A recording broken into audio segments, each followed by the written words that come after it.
Shazam! Marvelous.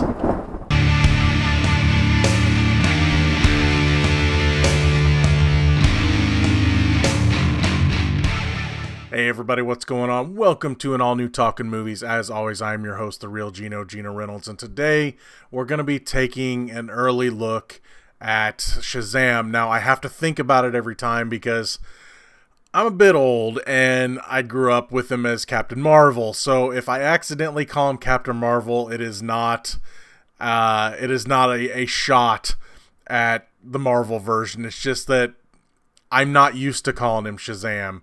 I've called him Captain Marvel for years, so if it slips out, it's not on purpose.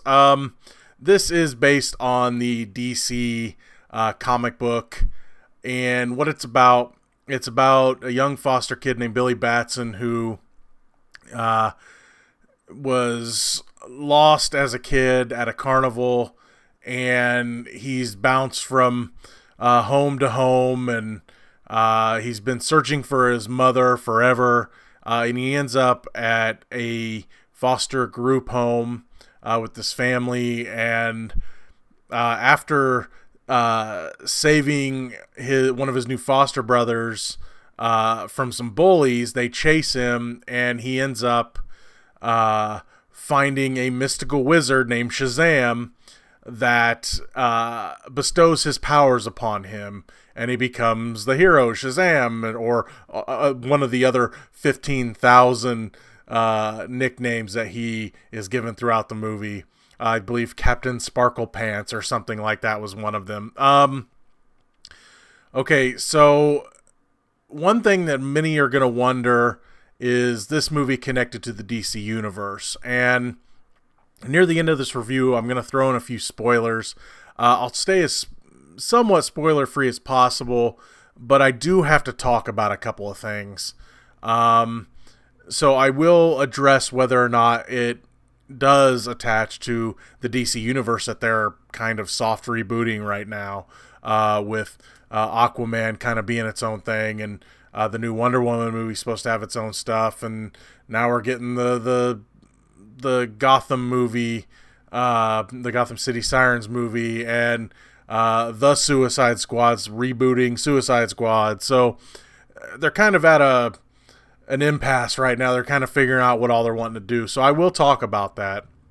First, though, I just want to talk about the movie in a general sense. I wasn't sure what to think of this movie. After seeing the trailer, I thought it looked like a superhero version of the movie Big.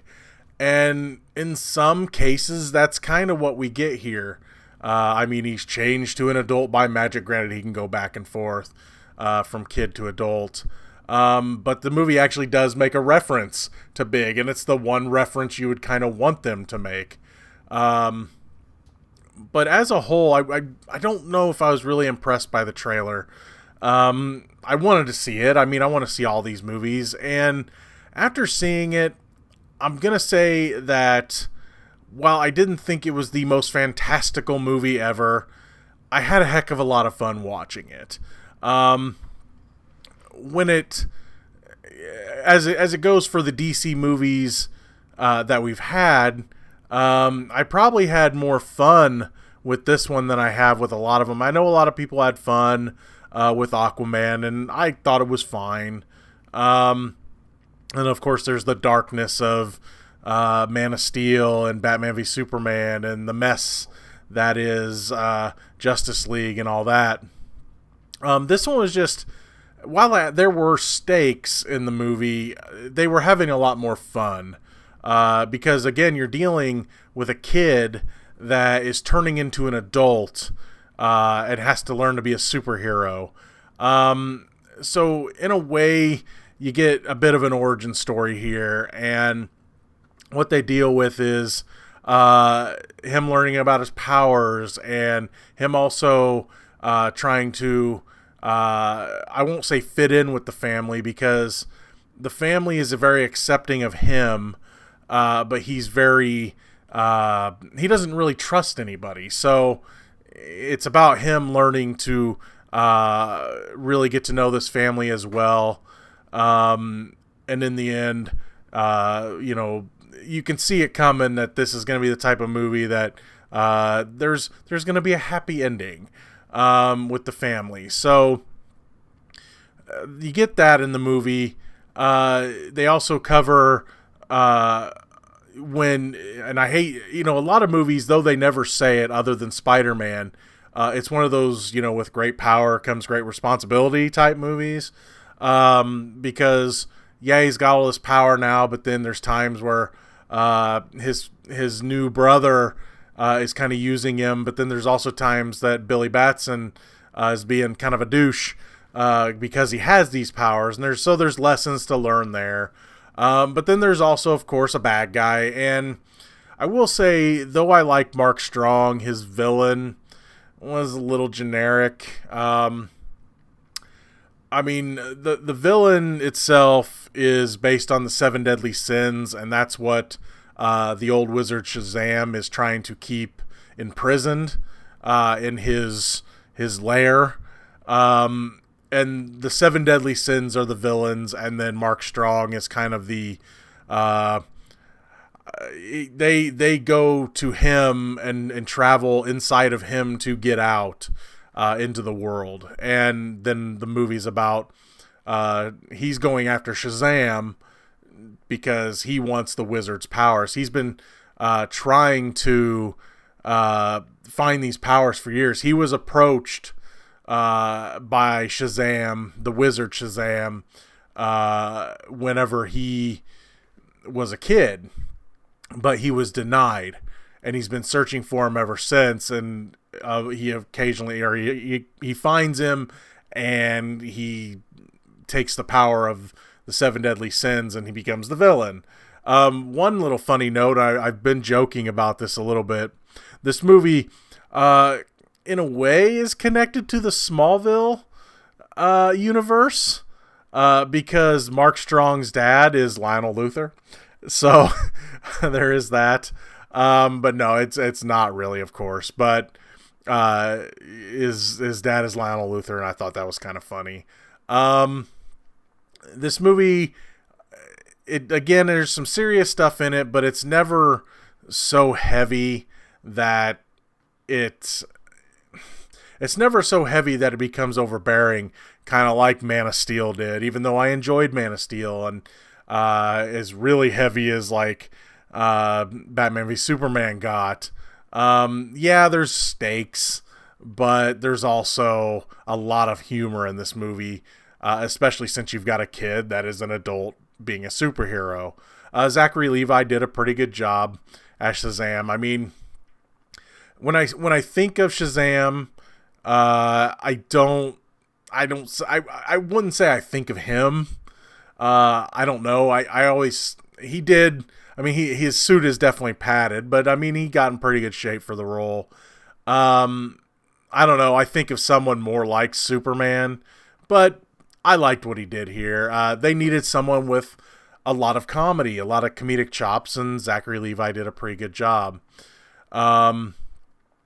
So him and Asher Angel have to kind of be the same character because they are, and I thought they both did a really good job. A lot of the supporting players are pretty good.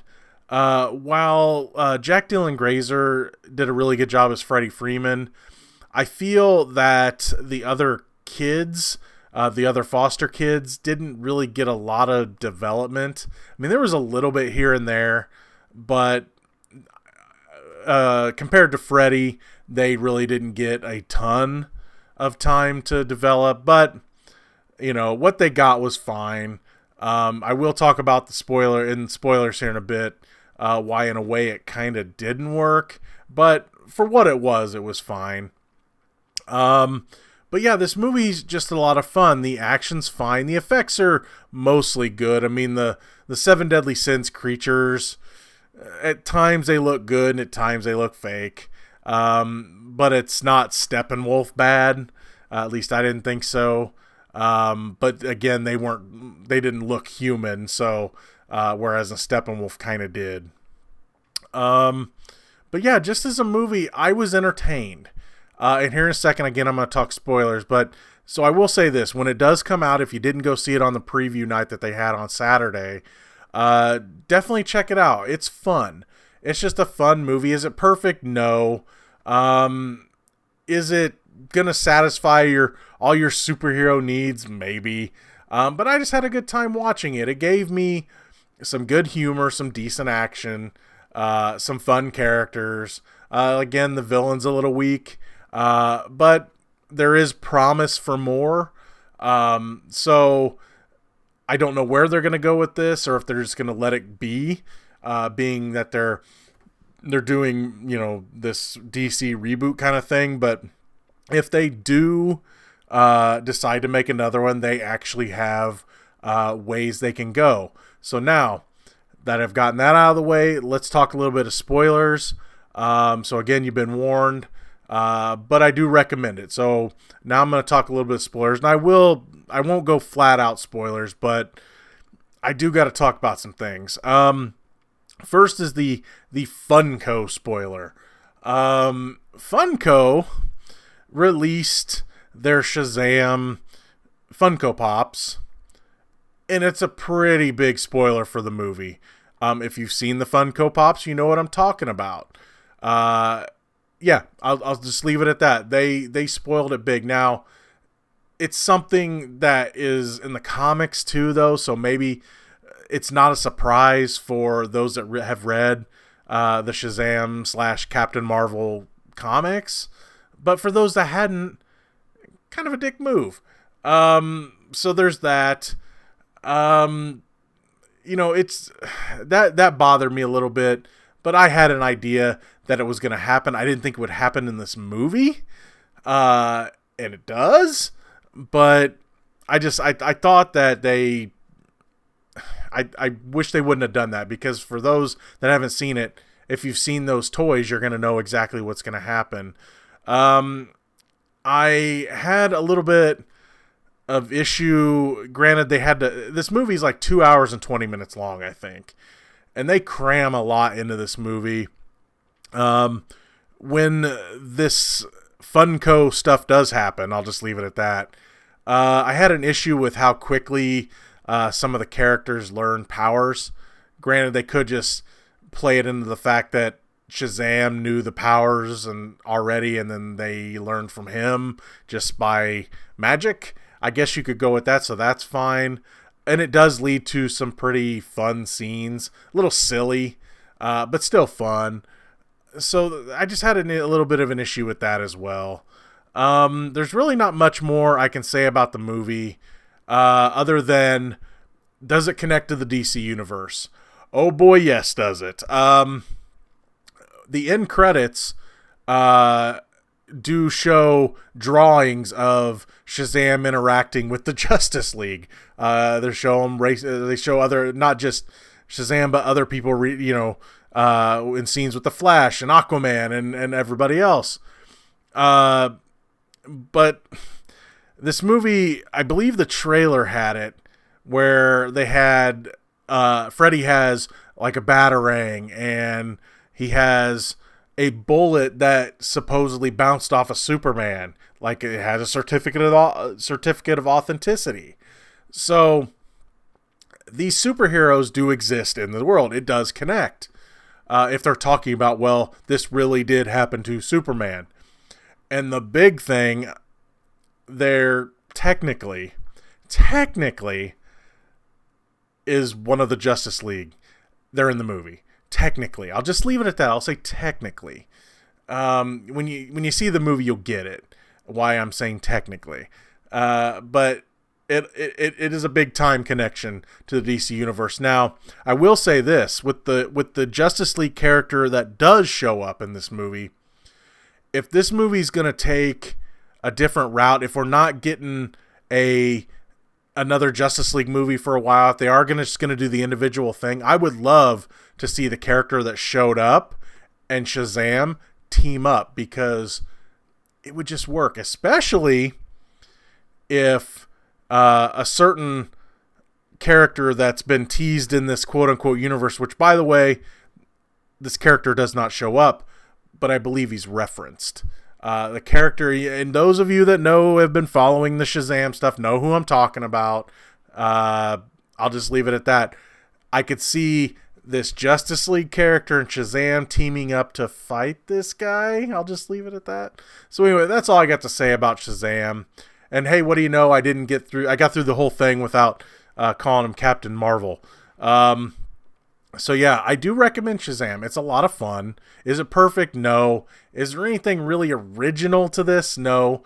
The movie's got a little bit of heart, a lot of humor, some decent action, and I do recommend it. That's going to be all for this edition of Talkin Movies. If you like what you've heard here, please subscribe to the Real Geno YouTube channel, like this video, and if you have anything to say about Shazam, if you saw it on Saturday or when it comes out, please feel free to leave a comment in the section below. Until next time, I'm your host, the Real Geno, Geno Reynolds. Shazam.